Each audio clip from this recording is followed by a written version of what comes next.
I'll be splitting my time with the member for Thornhill. Mr. Speaker, today I speak on behalf of Conservatives.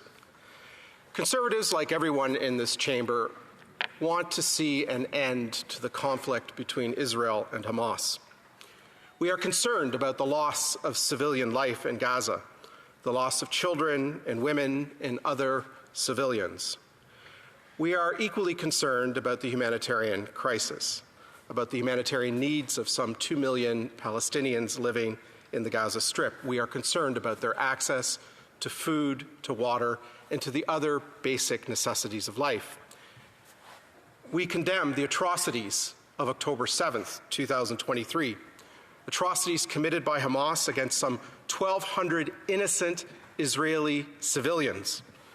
Hamas committed these atrocities against these innocent women, men, children, and babies who were just civilians living their lives in their houses on that dark day of October 7th. Conservatives assess that Hamas committed war crimes that day. We base that assessment on the evidence collected by news organizations, reputable news organizations, and collected by Western governments. Innocent civilians were raped and tortured. Children and babies were slaughtered. Civilians were beheaded and bodies were burned. Hamas deliberately used techniques employed by ISIS. Conservatives also condemned the taking of 253 innocent civilians that day as hostages by Hamas, also a crime under international humanitarian law. Over half of these innocent civilians remain hostage held by Hamas. This too is a war crime, a crime under the law of armed conflict, which is why we as Conservatives support humanitarian aid and humanitarian pauses for the Palestinian people in Gaza, and why we support the State of Israel's right to defend itself in eliminating Hamas as a threat. But we cannot support providing humanitarian aid through an organization whose employees joined Hamas and participated in the October 7th atrocities. Humanitarian aid needs to be delivered through a different mechanism, through a different organization than that of UNRWA. There are those who say that UNRWA is the only organization that can possibly deliver aid on the ground to some 2 million Palestinians in Gaza. What happened, Mr. Speaker, to the creativity and the immense resources of the West? 76 years ago, the West faced another similar humanitarian crisis of similar proportion. Some 2 million West Berliners were trapped in a Soviet-occupied zone in Germany, blocked from receiving aid and the basic needs of life because of a blockade that had been set up by the Soviets. The West responded with creativity and with far fewer resources than we have today to help the people of West Berlin. The Berlin airlift of 1948-1949 lasted for 15 months and provided the basic needs of life for 2.25 million West Berliners. And at the time, Mr. Speaker, there were plenty of people saying that it couldn't be done, plenty of naysayers saying that it was impossible to do. But our forebears in Ottawa, Washington, and London decided otherwise. They came up with a creative way with more limited resources than we have today to help the people of West Berlin. Now, maybe an airlift is not the solution here, Mr. Speaker, but surely the West, with much greater resources today, can use its creativity, the same kind of creativity that we had 76 years ago, to deliver humanitarian aid to the some 2 million Palestinians living in the Gaza Strip without having to use an organization that has been complicit with Hamas. We as Conservatives support providing humanitarian aid to the Palestinian people, but not through UNRWA. We also support the right of the State of Israel to defend itself against Hamas, which committed the most unspeakable atrocities on October 7th. And we should not forget the genesis of this most recent conflict. The genesis is Hamas and its atrocities of October 7th. Hamas is what we should be focused on, not the State of Israel. Hamas is the only party to this conflict that is to blame for this conflict, that started this conflict, and that can end this conflict. Hamas today can unconditionally surrender, release all of the remaining 130 or so hostages, and lay down all its arms. And let us not forget that it was this Parliament and the Government of Canada that have decided that Hamas is a terrorist entity. That decision was made by Parliament to empower the Government of Canada through the Criminal Code, giving it the power to designate entities as terrorist.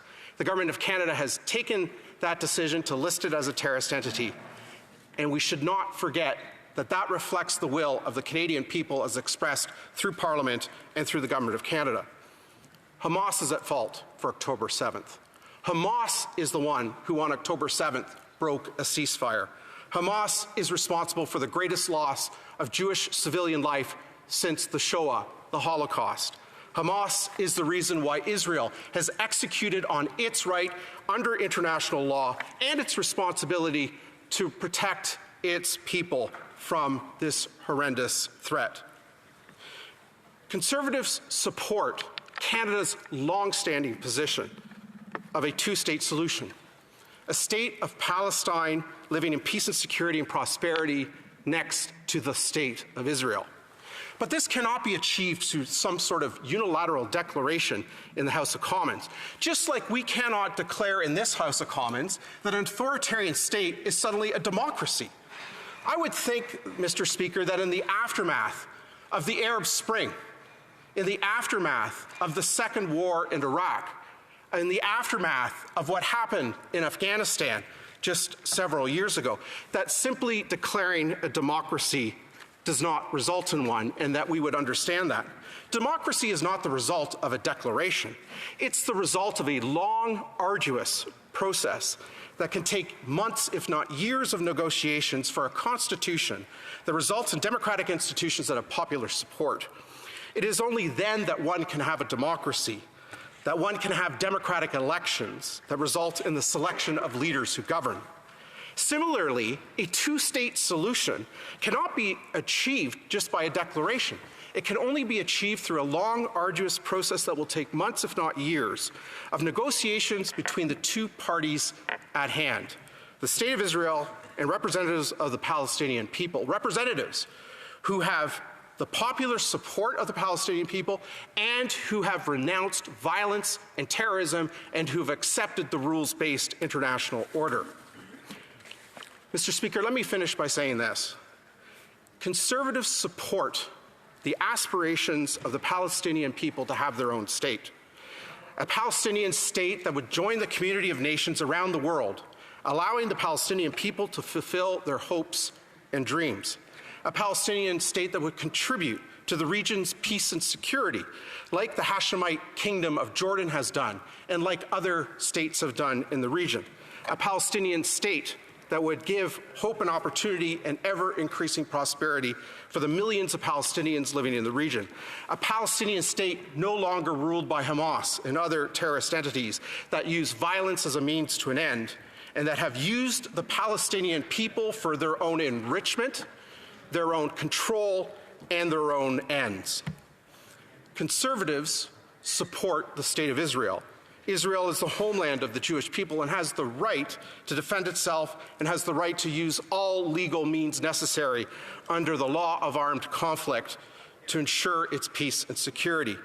Conservatives see Israel as a democratic partner in the Middle East. Israel, like Ukraine, is at the front line of a rising authoritarian, of a clash between a rising authoritarianism backed by states like the Islamic Republic of Iran, the Russian Federation, and the People's Republic of China, and democracies like Ukraine and the State of Israel.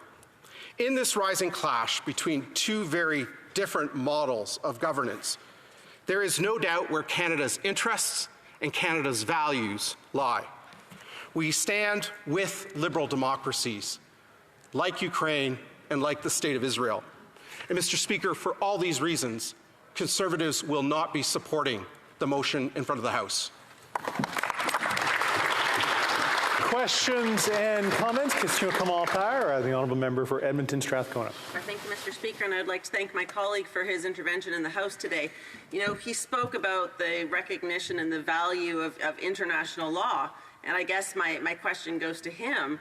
is, does he believe international law applies in all cases? Does he believe that international law, that the International Court of Justice, the International Criminal Court, that those institutions that Canada has supported and has shown respect for should be respected? Does he believe that those provisional measures that have been put in place against the government of Israel should be adhered to? Does he believe that the Canadian government should urge our friends within Israel to, in fact, stick with those provisional measures, despite the fact that right now they continue to bomb innocent civilians, they continue to kill children, we continue to see the death toll of people who are innocent go up? The honourable member for Wellington Halton Hills. Thank you, Mr. Speaker. International humanitarian law, in other words, the law of armed conflict, makes it clear that what Hamas did on October 7th were war crimes. The taking of hostages is a war crime. I think we all acknowledge that hostages were taken. The raping and murdering and targeting deliberately of civilians is a war crime. And this has been assessed by reputable organizations. What I am not aware of, Mr. Speaker, is of any reputable organization, including the International Court of Justice, assessing that Israel has committed a war crime. States have the right to defend themselves and to use force to defend themselves, have the right to target military infrastructure, and have the right to eliminate terrorist entities like Hamas that pose a threat to the safety and security of their own citizens. And I'm not aware of any international organization of the UN or of any high court that has assessed that the State of Israel has committed war crimes since October 7th. Questions and comments? The Honourable Parliamentary Secretary, Government House Leader. Yes, thank you, Mr. Speaker. You know, what saddens me is the fact that we have such an important issue that's taking place in the world today.